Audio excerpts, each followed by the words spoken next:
Hi guys, welcome back to my YouTube channel রাখি রান্নাঘর। আমি রাখি তো আবার নিয়ে চলে এলাম আপনাদের জন্য নতুন একটা রেসিপি। নানা ধরনের রেসিপি দেখার জন্য চ্যানেলটা অবশ্যই সাবস্ক্রাইব করে নেবেন। ভিডিওটা ভালো লেগে থাকলে লাইক কমেন্ট শেয়ার করবেন। তো আজকের রেসিপি শুরু করা যাক।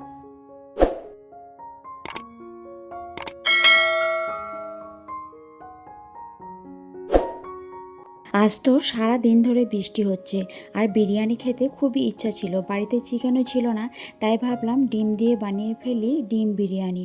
আর এটা এতটা টেস্টি হয়েছিল, খেতে খেতে দুর্দান্ত হয়েছিল। চিকেন বিরিয়ানি থেকে কোনো অংশে কম ছিল না, মুখে দিতে যেন একদম দারুণ একটা স্বাদ। বাড়িতে চিকেন কিংবা মাটন না থাকলে তোমরাও কিন্তু বাড়িতে এভাবে ডিম বিরিয়ানি বানিয়ে ফেলতে পারো।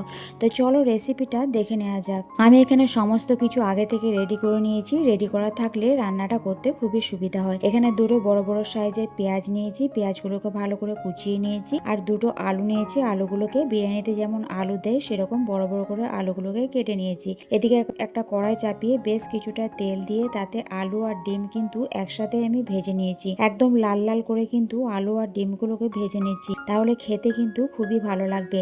আর হ্যাঁ, এর মধ্যে নুন আর একটু হলুদও দিয়েছিলাম ভাজার সময়, সেটা আর দেখানো হয়নি। এই যে ডিম আর আলু আমার ভাজা হয়ে গিয়েছে, এবার ওই তেলের মধ্যে পেঁয়াজগুলো দিয়ে দিলাম, কেটে রাখা পেঁয়াজগুলো দিয়েও কিন্তু ভালো করে লাল লাল করে একটু ভেজে নিতে হবে। পেঁয়াজগুলো হাই আছে একদম ভেজে নিচ্ছি। একদম বেরেস্তা তৈরি করব না, তবে একটু লাল লাল করে ভেজে নেব যাতে কালারটা খুব ভালো আসে। তো দেখো পেঁয়াজের কালারটা কিন্তু অনেকটাই চেঞ্জ হয়ে গিয়েছে আর পেঁয়াজটা কিন্তু ভাজাও হয়ে গিয়েছে আমার। তো এর মধ্যে মশলা দিয়ে দিয়েছি, আদা রসুন বাটা 1 চামচ, হলুদ গুঁড়ো 1 চামচ, ধনে গুঁড়ো 1 চামচ, জিরে গুঁড়ো 1 চামচ, আর এখানে কাশ্মীরি লঙ্কার গুঁড়ো দিলাম 1 চামচ, আর 1 চামচ লাল লঙ্কার গুঁড়ো। সমস্ত মশলাগুলো কষানোর জন্য সামান্য একটু জল দিয়ে দিলাম, যাতে মশলাগুলো ভালোভাবে কষানো হয় আর মশলাগুলো পুড়ে না যায়।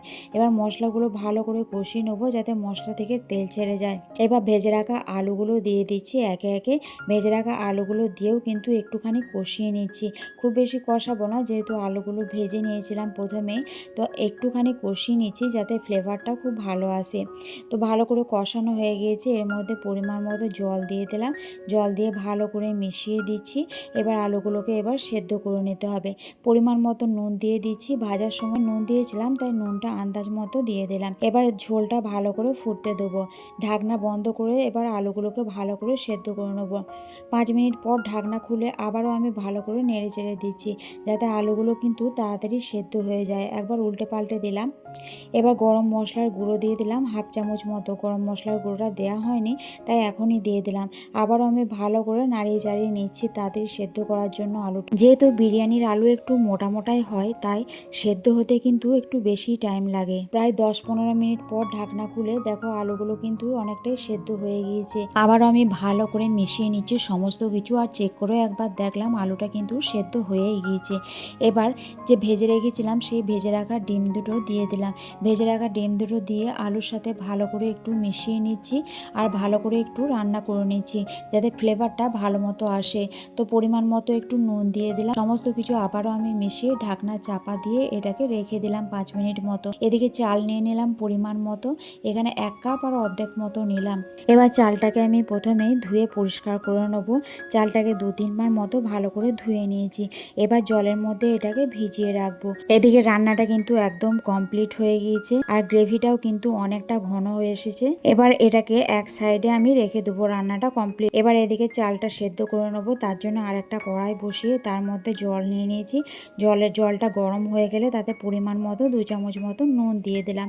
নুন আর কিছু গরম মশলা দিয়ে দিলাম, একটা তেজপাতা, লবঙ্গ, দারচিনি আর একটা এলাচ। যখন জলটা একটু গরম হয়ে যাবে তখন চালটা দিয়ে দিলাম। চালটা দিয়ে 60% মতো সেদ্ধ করে নেবো। খুব বেশি সেদ্ধ করলে হবে না, তাহলে কিন্তু গলে যাবে, ভাতগুলো কিন্তু ঝরঝরে হবে না। তাই 60% মতো এটাকে কুক করে নেবো। দেখো ভাতটা কিন্তু সেদ্ধ হয়ে গিয়েছে। এবার ছাঁকনি দিয়ে ছেঁকে নিচ্ছি। ছাঁকনি দিয়ে ছেঁকে একবারে এর ওপরে দিয়ে দিলাম। সমস্ত ভাত কিন্তু দেয়া হয়ে গিয়েছে। এর ওপরে দুধের সঙ্গে ফুড কালার, কেওড়া জল আর গোলাপ জল দিয়ে একটা মিশ্রণ বানিয়ে এর ওপরে ছড়িয়ে দিয়েছি। তারপর ছড়িয়ে দিলাম কিছুটা বিরিয়ানি মশলা। বিরিয়ানি মশলা ছড়ানো হয়ে গেলে দিয়ে দিলাম একটু পেঁয়াজ বেরেস্তা। দেখো দেখতে কত সুন্দর লাগছে। এবার ঢাকনা দিয়ে চাপা দিয়ে দিলাম। আগে থেকেই উনুনে তাওয়া বসিয়ে গরম করতে দিয়েছিলাম। এবার এটা কড়াইটা এর ওপরে বসিয়ে দিলাম। একদম লো আঁচে এটাকে দম দেবো প্রায় 30 মিনিট মতো। তো দেখো এটা দম দেওয়া হয়ে গিয়েছে। 30 মিনিট পর ঢাকনা খুলে দেখো কত সুন্দর লাগছে দেখতে, আর কালারটাও খুব ভালো এসেছে। এটা একদম গরম গরম সার্ভ করছি। তো বিরিয়ানির রেসিপিটা কেমন লাগলো অবশ্যই কমেন্ট করে জানাবে। ভিডিওটা ভালো লাগলে লাইক শেয়ার করতে ভুলবে না। চ্যানেলে নতুন হলে চ্যানেলটা অবশ্যই সাবস্ক্রাইব করে নিও। আবার আসছি নতুন কোনো এক রেসিপি নিয়ে। আজকের জন্য টাটা।